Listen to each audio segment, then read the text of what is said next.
Ini pertanyaan yang sama dengan yang terakhir. Dr. Campbell telah sepakat dengan Dr. Knight bahwa kesalahan yang beliau tunjukkan tidaklah salah, dan beliau tidak menjawabnya. Jadi apakah ini berarti bahwa Dr. Campbell setuju bahwa Injil mempunyai kesalahan? Jadi Injil ini bukan firman Tuhan? Ada beberapa hal dalam Injil yang tidak dapat saya jelaskan, yang saya tidak punya jawabannya untuk sekarang ini. Dan saya berkeinginan untuk menunggu sampai saya menemukan jawabannya. Ada banyak tempat di mana hal-hal yang berkaitan dengan arkeologi harus dibuktikan bahwa Injil adalah benar. Berbicara mengenai kota, dan siapa rajanya, dan hal-hal seperti itu. Dan saya pikir ada bukti yang hebat bahwa Injil adalah valid dalam sejarah yang baik. Terima kasih Dr. Campbell. Pertanyaannya adalah, apakah ada pertentangan matematis dalam Injil? Lalu, apa ini? Injil atau Islam? Maaf, apakah ada pertentangan matematis dalam Islam? Apakah ada lagi?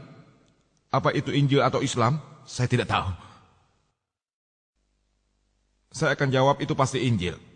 Karena saya bicara pertentangan. Mengenai Islam, dalam Quran surat An-Nisa surat keempat ayat 82. Afala yatadabbaruna al-Quran walau kana min indi ghairillah lawajadu fihi ikhtilafan katsira. Apakah mereka tidak memperhatikan Al-Quran? Kalau kiranya Quran bukan berasal dari sisi Allah, tentu mereka dapat pertentangan yang banyak di dalamnya. Mengenai banyak pertentangan-pertentangan dalam Injil, 5 menit tidak cukup. Walaupun mereka memberi 5 hari itu sulit. Saya akan menyebutkannya sedikit. Disebutkan dalam Raja-Raja 2 bab 8 ayat 26. Bunyinya bahwa Ahazia, dia berumur 22 tahun ketika menjadi raja. Tawarik 2 bab 2 ayat 2 mengatakan dia berumur 42 tahun pada waktu ia menjadi raja. 22 tahun atau 42 tahun. Pertentangan matematis.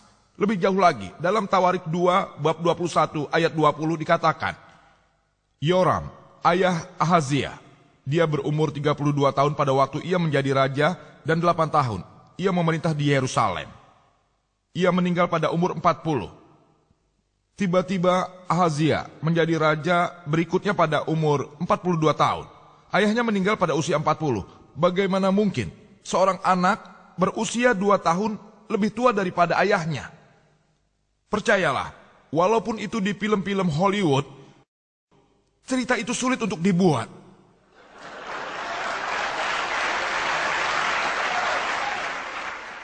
Di film Hollywood, Anda dapat membuat unicorn seperti yang saya sebutkan dalam pembicaraan saya. Anda punya kokrodiasis dalam Injil, kokrodiasis dan naga, serta ular naga. Tapi di Hollywood, Anda tidak bisa membuat cerita seorang anak lebih tua umurnya 2 tahun dari ayahnya. Bahkan tidak ada dalam suatu keajaiban, mustahil. Dalam dunia keajaiban, Anda tidak akan pernah menemui seorang anak yang umurnya 2 tahun lebih tua dari ayahnya sendiri. Lebih jauh jika Anda baca, disebutkan dalam Injil Samuel 2 bab 24 ayat 9, orang-orang yang terlibat dalam pertempuran, diberikan daftar orang-orang ini dalam Samuel 2 bab 24 ayat 9. Dikatakan bahwa orang-orang yang terlibat dan ikut ambil bagian adalah 800.000 orang Israel dan 500.000 orang Yehuda. Jika Anda melihat bagian lain dalam kitab Tawarik 1 bab 21 ayat 5 yang menyatakan 1.100.000 orang yang ambil bagian dalam medan perang dari Israel dan 10.460 orang Yehuda. Apakah 800.000 orang yang ambil bagian orang Israel atau 1.100.000? Apakah 5.000 orang Yehuda yang ambil bagian atau 10.460 orang? Pertentangan yang jelas. Lebih jauh lagi disebutkan dalam Injil.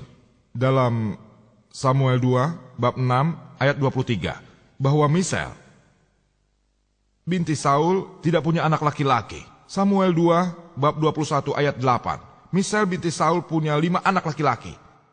Satu tempat menyatakan tidak ada anak, tak ada anak laki-laki maupun anak perempuan. Sedangkan tempat lain menyatakan 5 anak laki-laki. Lebih jauh lagi jika Anda baca dalam Injil Matius bab 1 ayat 16 yang menyatakan silsilah Yesus seperti halnya Lukas bab 3 ayat 23 menyatakan bahwa ayah Yesus yaitu Yusuf, ayahnya adalah Yakub, Matius bab 1 ayat 16, dan Lukas bab 3 ayat 23. Ayah Yesus adalah Yusuf, ayahnya adalah Haili. Apakah ayah Yesus Yusuf punya dua orang ayah? Bagaimana Anda menyebutkan orang yang punya dua ayah? Apakah Haili atau Yakub? Pertentangan yang jelas. Terima kasih Dr. Nick.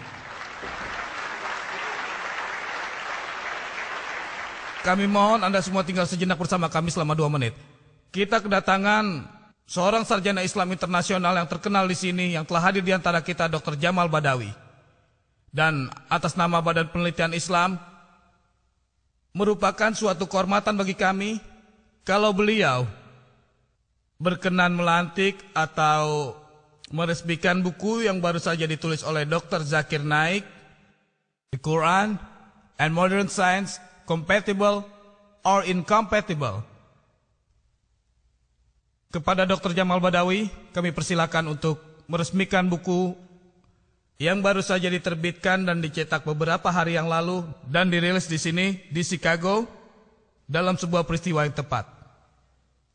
Tidak ada Gunakan yang dokter. lebih berharga daripada mempersilahkan Dr. Zakir sebagai bentuk persahabatan untuk menyerahkannya pada Dr. Campbell.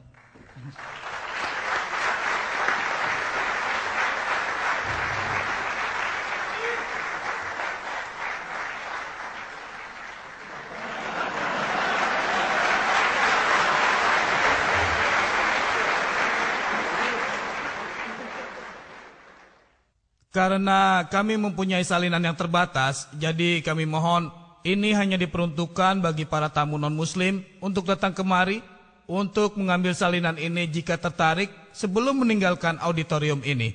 Ini merupakan suatu kehormatan. Perkenankanlah saya memanggil Dr. Sabil Ahmed untuk mengucapkan terima kasih.